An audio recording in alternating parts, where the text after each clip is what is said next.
Ever been baffled about using this or using that?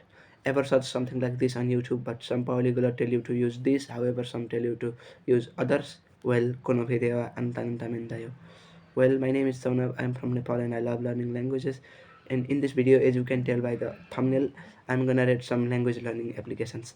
So there is this framework, and according to that, I will be rating some common language learning method. Before starting, I would like to tell how it works. Well, you see A, B, C, D, and F, because if I put E, that means excellent, but excellent is about A. You know what I'm saying? So those methods who get A are higher level, those methods who get like F are lowest level. So without further ado, let's get right into it. Starting off, we have Memrise, which is a language learning application that you might be familiar with. So I have tried using this application for a bunch of different languages before, but it wasn't very effective. So for some reason, like, it works like Duolingo, you have to like guess the meaning of some word, and then it, like, you have some four options, I guess. So it wasn't quite effective. I would put it in, let's say, D. Second, we have Mondly, which is an application that helps you learn some minor languages as well, and it was quite effective, and it was like quite better than this Memrise. So, and I tried learning Bengali in it. So I would say it focuses on speed repetition like Anky. Like, basically it repeats the word over time, so you may get familiar with those words. So I would put it in like C grade.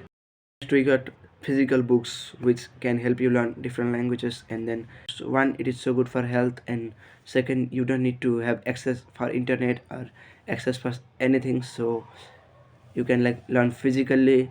And I think it is quite helpful for those who are like into book reading, and I would put it B grade. Next, we have an application called Pimsleur, and if you use Pimsleur, you can improve your listening skill by it, and you can listen to an audio for like 30 minutes, and then you can get to know the language like so quickly. If you do like Pimsleur for 30 days, you can improve your listening a lot, and like, it is good for like beginners. And like, only problem it has is like, you cannot skip through the lesson. For example, if you already know lesson 1, you cannot skip through the lesson 2. You can complete all the exercise, all the like everything of lesson 1 before getting to lesson 2. So that's the problem. If it fixes that, then that will be probably beneficial for language learner, and I would put it in like C grade. Next, we got Bunpo, which help you learn like Japanese, Russian, French, Spanish, and a bunch of different languages. And it is not that good. It focuses on grammar, so it might not be very helpful. So I would put it in like, let's say, D grade. Next, we got Duolingo, which you already know. I don't need to talk about this. And then, only problem Duolingo has is like it teaches you some unwanted vocabulary that you rarely use in real life. For example, if you go in French lesson 1, it teaches you how to say a man and a cat, a man and a dog. Like, you can rarely use those kind of sentences in real life. So, and the only benefit of it, I think, can be like being consistent. Like, it helps you to be consistent. For example, I've been doing Duolingo for like 15 days in Japanese, and like, I'm someone who cannot manage all the languages, so it might be helpful for me who can like handle 3-minute lesson a day to be consistent in Japanese. So I would put it in like C grade, I guess. Next, we got an application called Anky, which is a flashcard app for learning languages, and by the help of this application, you can learn languages so fast. You can improve your vocabulary so fast by a method called spaced repetition. And by this method, you can learn the words that you don't know uh, with repeating process. So that might be helpful. So I would put it in like B grade for vocabulary, B. Next, we got dictionary, and by it you can improve your vocabulary so quicker than you expect. And speaking of dictionary, don't go with the method you were taught in this video of language simp. It's just some nonsense. So I would put it in like, let's say, secret. We have Spotify, which is not a language learning tool, but it is rather for music and all those podcasts. So you can listen to podcasts, you can listen to music in it. So you can improve your vocabulary with podcasts, and you can focus on listening with music and all those podcasts. So I would put it in like B grade. Next, we got Google Translator, and like, Google itself says that it is not the accurate translator, so you cannot solely focus on it, and it can help you improve your vocabulary, but not for grammar. And you can like learn some sentences in it, but those sentences might not be real and might be different from how people actually talk in their like actual life. So I would put it in like, let's say, C grade. Next method can be a bit hilarious, but it is about like watching polyglots video on YouTube talking native speaker. Well, you can learn a lot of vocabulary, you can practice how people actually talk in their real life, how native speakers speak, and how native speakers speak when they meet foreigner. But I think this might not be that helpful in the beginning, but in the stage of intermediate, you feel motivated and you can enjoy also. So I would put it in like B grade. Next, we got an application called ChatGPT, which is not only for languages but for anything you wanna do. It's like human, you can ask him to do whatever you want, not something personal and private though. But you get the point what I'm saying, right? So we can learn grammar in it, we can learn vocabulary, we can practice speaking. Nowadays, it has mic feature, and we can practice like many things in it. We can like talk to ChatGPT as as a friend of him. So I would put it in like A grade. This is the first application that I've rated so far with A grade. And next we got an application called LingQ, which is like, I don't know if I'm pronouncing it right. It was invented by a polyglot named Steve Kaufman, and you can find his channel on YouTube. He can speak like 22 languages, I guess.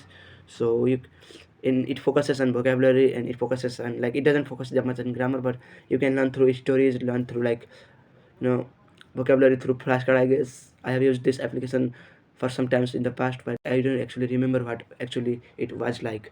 So I have to put it in like B grade as far as I know.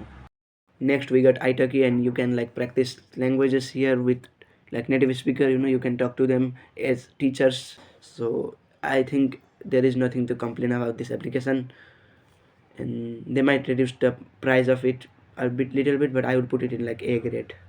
Next, we got going to actual classes in school or university. Well, this might be the helpful method for those who are scared of self-studying and who think you can never be fluent in languages by studying alone at home.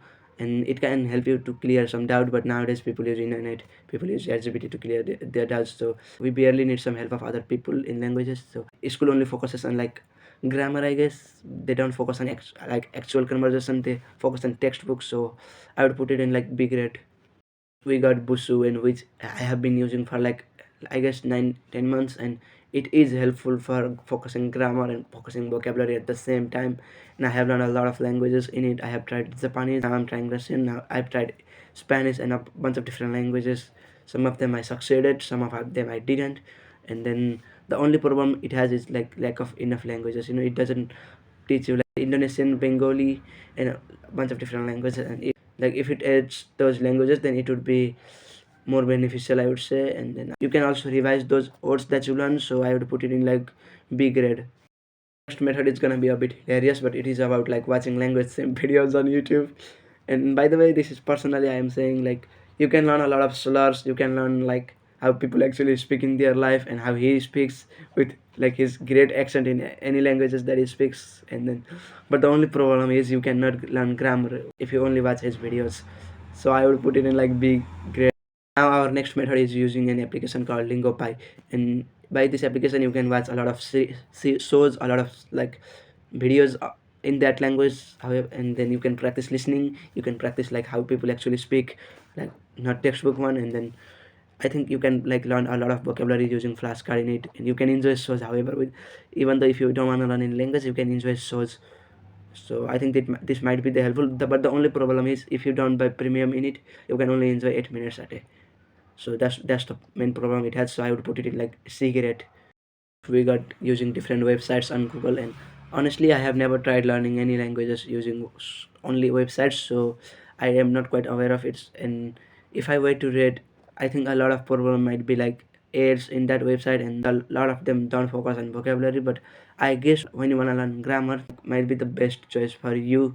So I would put it in like D grade. Last but not the least, we got some language actions platform. For example, like Yeetalk, HelloTalk, Tandem, in a lot of different applications that I don't know. So, and speaking of them, a lot of people are toxic, and a lot of people are poisonous. I mean, a lot of people are rude here, and you cannot focus on grammar or vocabulary, but you can focus on your speaking and listening. Only problem using this application might be like a lot of people talk about like their life, their like loves, their partners, their girlfriend, boyfriend, instead of talking about language learning. This app are meant to be for language learning, but they misuse it. So I would put all of them in F grade. That was all my review about all those applications for language learning. So tell me if it was obvious to you, or did you like that video or not, and Was I like correct or not, or was I discriminating some applications? So tell me all those in the comment. Feel free to debate, feel free to do anything in the comment. This is the final grade of all those applications. So yeah, that's all I wanted to say in this video. Don't forget to like, don't forget to subscribe my channel. So see you in next video. Thank you for watching.